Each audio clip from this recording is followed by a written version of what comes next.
Me presento, mi nombre es Ángela Natalia Castellanos Cote, estudiante de la Universidad de Pamplona del programa de Medicina Veterinaria de octavo semestre. El tema a exponer es concepto de ciudadanía, historia y modelos. El concepto de ciudadanía tuvo un nacimiento que se produjo hace 2500 años en la época de Grecia clásica, donde el filósofo Aristóteles mencionaba que el hombre es un ser social y un individuo que necesariamente debe vivir de una u otra manera de un ámbito comunitario. Historia ciudadana. Grecia. Grecia fue un inicio de muchas cosas importantes, por ejemplo la democracia y también la filosofía. En material político, Grecia nos ha legado dos modelos importantes, el modelo ateniense y el modelo espartano. Roma. Se consideraba como una forma de gobierno democrático o no desde el punto de vista de la actualidad.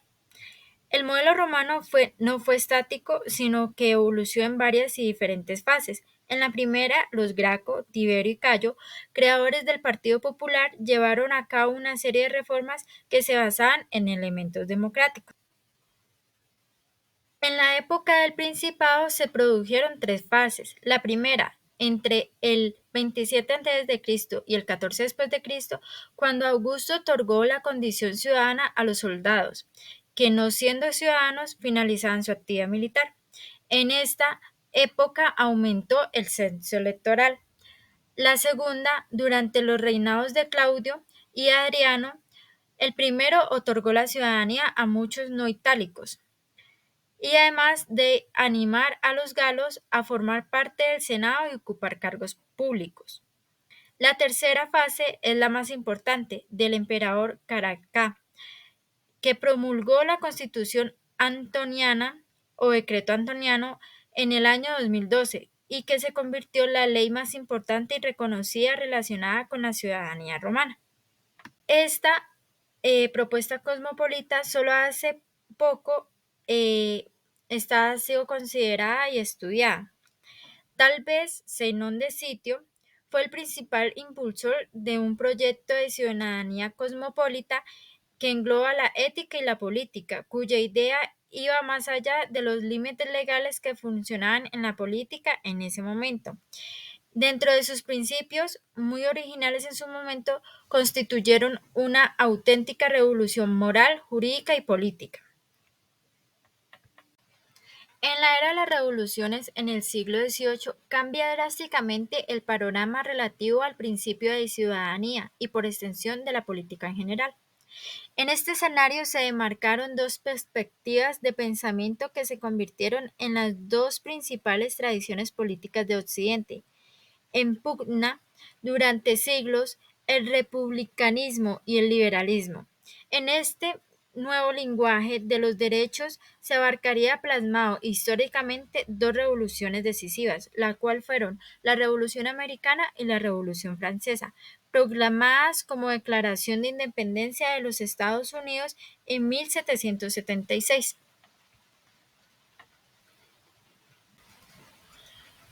La ciudadanía en la contemporaneidad. Aunque muchos autores y pensadores aseguran que la ciudadanía no ha estado nunca ligada conceptualmente a la idea de nacionalidad, a partir del siglo XVIII comenzó a identificarse ciudadanía con nación, en el vínculo mismo que les otorgaba el Estado. En esta misma, en 1913, se aprobó una ley que permitía que todos los alemanes vivieran donde vivieran, mantendrían la ciudadanía alemana. Dentro de estas se dieron los derechos de los negros americanos y de la mujer. A mediados del siglo XIX, gracias a la iniciativa del presidente Abraham Lincoln, se aprobó la ley que ilegalizaba la esclavitud, lo que de cierta manera provocó una guerra civil estadounidense, también llamada la Guerra de la Secesión, que se prolongó en 1861 a 1865. Aunque en la práctica los negros se vieron prácticamente sin una gran parte de sus derechos actuales hasta mediados del siglo XX. Respecto a los derechos de la mujer, El derecho al voto fue otorgado por primera vez a las mujeres en 1893 en Nueva Zelanda, a lo que siguieron poco después Australia, Finlandia, Noruega y algunos estados de Estados Unidos. Respecto a los modelos de ciudadanía, a pesar del término de ciudadanía funcionaba desde la Grecia clásica, no está bien entrando en el siglo XX cuando se trata de conceptualizar de forma sistémica. La condición de ciudadanía abarcaría una serie de derechos, concretamente tres tipos de derechos. Los derechos civiles concedidos en el siglo XVIII, los derechos políticos en el siglo XIX y los derechos sociales y económicos en el siglo XX. El primer modelo de ciudadanía tenemos ciudadanía liberal, el cual se caracterizaba por defender los siguientes puntos principales: la libertad, el uso instrumental de la moral pública, el individualismo en el elemento más importante de ciudadanía liberal y la participación política. En la ciudadanía republicana se defendía la ideología de libertad, de igualdad, de justicia y de ciudadanía deliberativa y activa, además de la educación del ciudadano.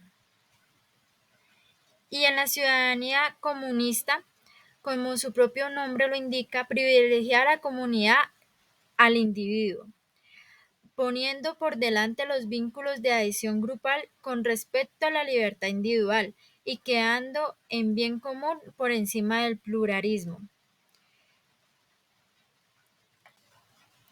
La ciudadanía diferenciada. Esta defiende una idea de igualdad interpretada a partir de lo colectivo y no tanto del individual.